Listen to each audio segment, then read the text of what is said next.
Qui peut me répondre? commu- commutateur de Commutateur d'allumage. Commutateur d'allumage. Est-ce que quelqu'un peut me dire ce que c'est que le commutateur d'allumage? Qu'est-ce que vous connaissez comme autre nom pour le commutateur d'allumage? Pas d'idée? Même en voyant ce que vous voyez décrit à l'écran, ça vous donne pas des idées? Quand vous voyez ce qu'il y a décrit dedans, ça vous parle pas? Vous avez jamais vu ça quelque part sur un élément d'une moto? Le contact? Non, je sais pas. Pardon, Benjamin? Non, j'ai dit le contact, mais non. Le contact, c'est-à-dire le contact. Ben, je sais pas. Tu sais pas? Pas d'idée? Bon. C'est le commutateur d'allumage, on l'appelle aussi contacteur à clé. Quand on voit off, on, hein, P, est-ce que le contacteur à clé fait partie du circuit, d'après vous, de klaxon? Est-ce qu'il en fait partie ou pas? Non. Si, il Non. en fait partie. Pourquoi oui? Pourquoi oui? Paul? Parce que faut qu'il y ait le contact pour que le klaxon il s'allume. Ben ouais, il faut qu'il y ait le contact pour qu'il s'allume, Benjamin. Donc, il fait partie du circuit. Hein. Donc, celui-là, je vais le garder. Alors, on va essayer de voir ensemble comment ça fonctionne et comment on comprend la schématique hein, d'un contacteur multiple comme c'est le cas, puisque vous voyez qu'il y a plusieurs positions. Il en a 3. Hein. Donc, on a ici, sur le 24, on a 3 positions. Sur le 23, c'est le commutateur d'éclairage. On en a 2. Sur le 20, je sais pas combien, il y a off, S, on. Ça, c'est pour... alors ça, c'est le commutateur d'éclairage général. Hein, c'est-à-dire qu'on va mettre, soit on met pas de lumière, soit on met S et c'est la veilleuse, soit on met on et auquel cas, on a l'éclairage qui est possible. Donc après, on va pouvoir éclairer sur le 23, soit en HI qui est le plein phare, soit en LO qui veut dire feu de croisement. Si vous avez le contacteur numéro 20, vous voyez R, rien et L, c'est le commutateur ou l'inverseur de clignotant. Soit on met R à droite, et clignotant à droite, soit on met L, clignotant à gauche. Nous, on va s'occuper du 24, donc avec 3 positions. Donc généralement, vous verrez que dans la colonne hein, du contacteur, vous avez d'inscrit les opérations. Soit c'est du off, la position de l'interrupteur. Soit il est sur position off, soit il est sur position on, soit il est sur position P. Donc ça, donc que ce soit tous les contacteurs multiples, vous aurez obligatoirement dans la colonne la position du contacteur. Je continue sur le contacteur de position à clé.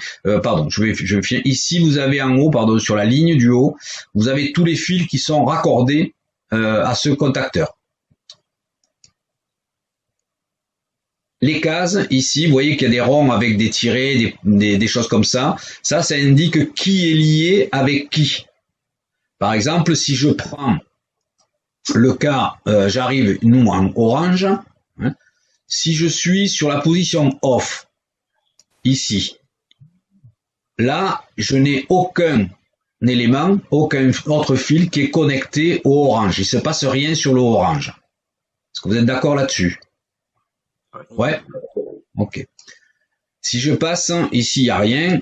Très bien. L'orange est relié à aucun autre fil sur la position off. Si je passe maintenant sur la position on, je passe ici. Donc, je suis là. Le orange, là, il devient relié au rouge. Au R. D'accord? Donc, ce qui veut dire que moi, je sais très bien que sur un véhicule, pour que je puisse utiliser le klaxon, il faut que je mette le contact. Bien, en mettant sur la position on, je permets au klaxon d'être alimenté en puce. Donc, je vais suivre mon rouge maintenant. Mon rouge, il arrive ici, direct. Et j'ai 2 possibilités. Soit je vais vers le 15, hein, ici. Le 15, c'est quoi le 15? régulateur régressif. Régulateur. Est-ce qu'il a un lien avec le klaxon, le régulateur? Non. Non? Pour tout le monde, non? Si. Si?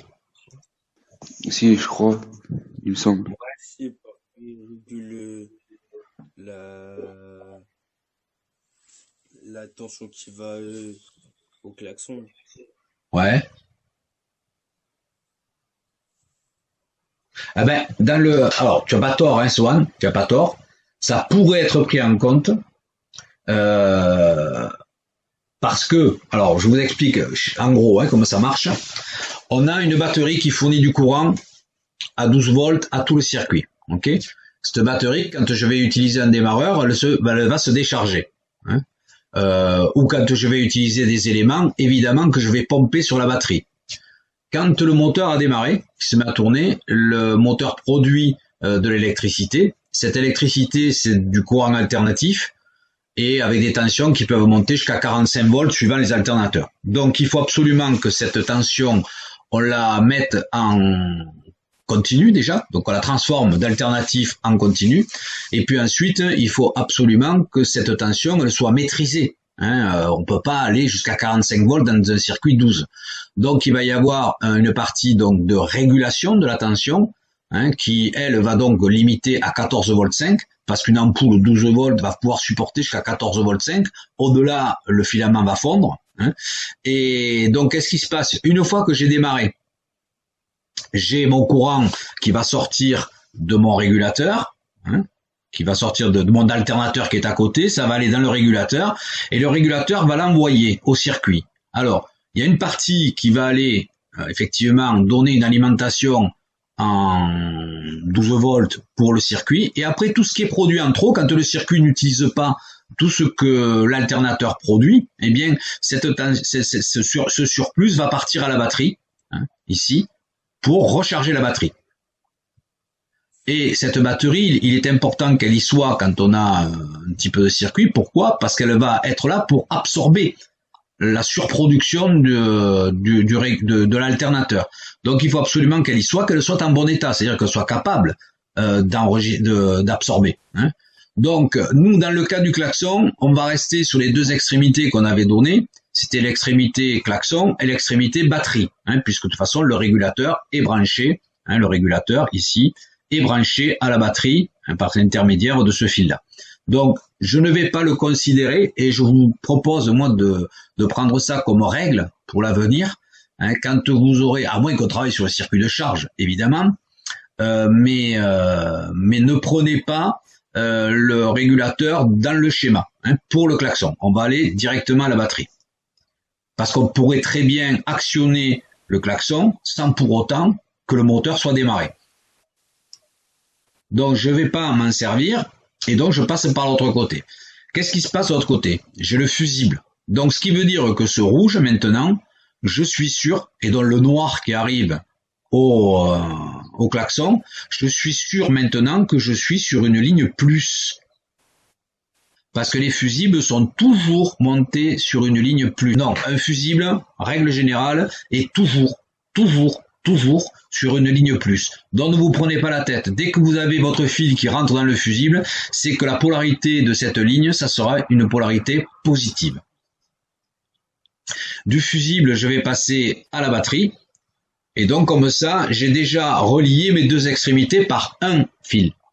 Il faut maintenant que je regarde le deuxième fil et je sais que ce fil-là, c'était donc du plus. Donc ce qui veut dire que l'autre fil, ça va être quelle polarité?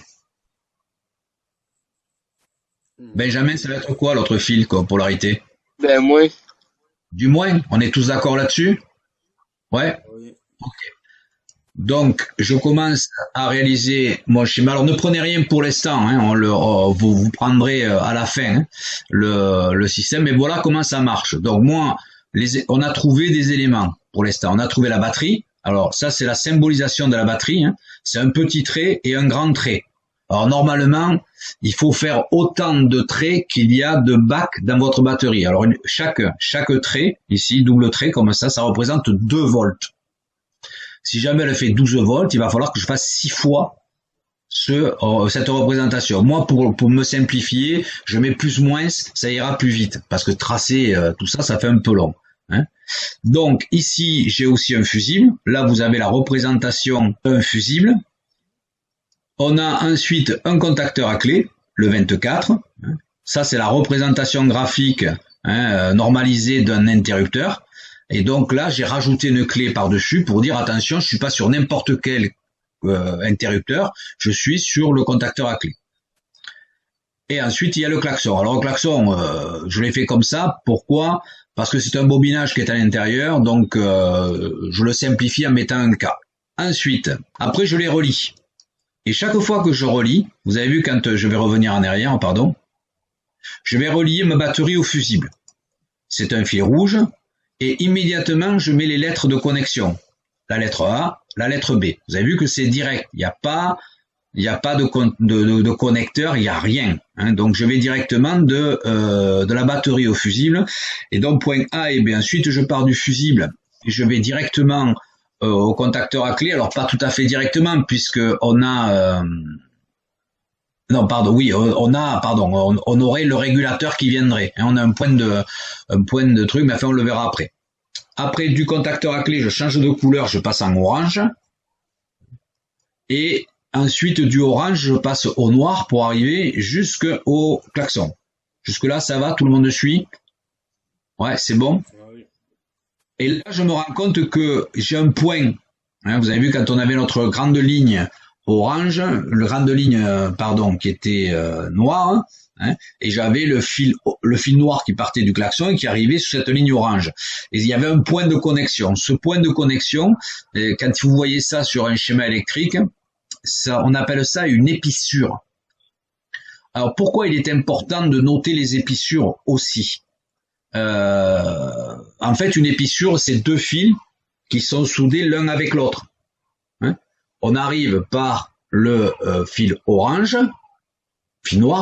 et je pars sur le fil orange, et la connexion entre les deux, c'est un point. Donc c'est une soudure en règle générale. Et ce qui veut dire que si jamais ça marche pas, peut-être que la soudure a pété. Donc, il est important de les représenter sur le schéma électrique, parce que ce schéma électrique, on le fait pas pour faire un exercice de schéma électrique, hein. On le fait parce qu'on a besoin de connaître la procédure qu'on va mettre en place pour pouvoir diagnostiquer si jamais ça marche pas. Hein. Où est-ce qu'il faut que j'aille contrôler? Et d'où est-ce que ça pourrait venir? Ok, je suis là. Maintenant que j'ai fini d'alimenter mon klaxon en polarité plus, donc en 12 volts, je vais regarder la polarité moins, tout simplement. Alors, je vais suivre le noir-vert. Alors, le noir-vert, quand je vais sur le schéma, il vient ici et lui, il va directement à un connecteur. D'accord? Ça, c'est les broches. Vous savez, quand vous débranchez sur les circuits électriques, vous avez des broches. Et ça, c'est un connecteur. Donc, on a un connecteur. Si je continue, je vais ensuite directement par le fil vert. Hein, c'est vert ou pas? Ah oui, par vert. Donc j'arrive en noir-vert, hein, et je ressors en vert. Donc j'arrive à l'élément 19, c'est le contacteur sonore. Donc ce qui veut dire que si jamais j'actionne mon contacteur, hein, d'avertisseur sonore, je vais mettre en relation le vert avec le noir-blanc. Donc je rentre en vert, je sors en noir-blanc, ici, et là vous voyez qu'à nouveau, il y a une épissure, ici. Hein, c'est-à-dire que le noir-blanc, il peut continuer. Je vais retourner par le contacteur, je monte et j'arrive à nouveau sur une épissure. De l'épissure, je continue à droite, alors, quand je fais ça, pourquoi je suis pas parti à gauche? Parce que je sais très bien que ça va être la ligne moins et qu'il faut que j'aille chercher ma batterie maintenant. Le moins de ma batterie. Donc je vais au plus court. Donc j'aurais pu faire comme j'ai fait pour la ligne plus, vous dire ça donne sur ça, mais ça c'est pas concerné, ainsi de suite. Non, on essaie d'aller au plus vite et au plus court, on va chercher la batterie. Et on s'aperçoit que quand on arrive ici, on a une nouvelle épissure et que cette épissure donne directement sur le moins batterie. Ok?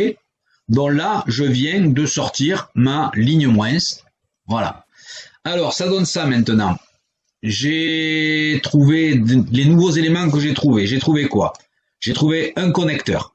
Ce connecteur, il a plusieurs connexions, mais nous, il y en a deux qui nous intéressent. Hein, il y a deux connexions qui nous intéressent. On a un contacteur d'avertisseur sonore. Il vient d'apparaître ici, là. Hein, contacteur d'avertisseur sonore. On sait que j'ai le fil noir-vert qui part du klaxon et qui arrive jusqu'à une borne du connecteur. Donc je mets les lettres H et I. De là, je pars en vert jusqu'au contacteur d'avertisseur sonore. Hein. Du contacteur, je sors en noir et blanc. J'ai une épissure, je la note. Important, toujours pareil pour la recherche de panne après. Je vais ensuite jusqu'au connecteur. Et du connecteur, je vais directement, enfin je vais pas directement parce que j'ai plusieurs épissures. J'en ai trouvé plusieurs. Et ensuite, je retourne à ma batterie. Est-ce que ça va pour tout le monde là? Ok? Donc, je vais vous demander de prendre déjà sur un papier le schéma électrique avec les lettres exactement positionnées, s'il vous plaît. Donc, vous avez une feuille de papier avec vous. C'est le moment de vous en servir. Alors, vous pouvez le prendre au départ schématiquement, mais par contre, vous verrez, vous avez un document que je vous ai envoyé sur lequel il va falloir me le mettre vraiment avec une règle, pas de photo, pas de machin, pas de truc, parce que ça aussi. Allez, je vous laisse le temps de... Je peux aller la chercher? Pardon? Je peux aller chercher une feuille? Ben oui, normalement tu aurais dû l'avoir avec toi, Kiki. Mais enfin, vas-y, moi je vais me servir un café pendant que vous reprenez en note tout ça.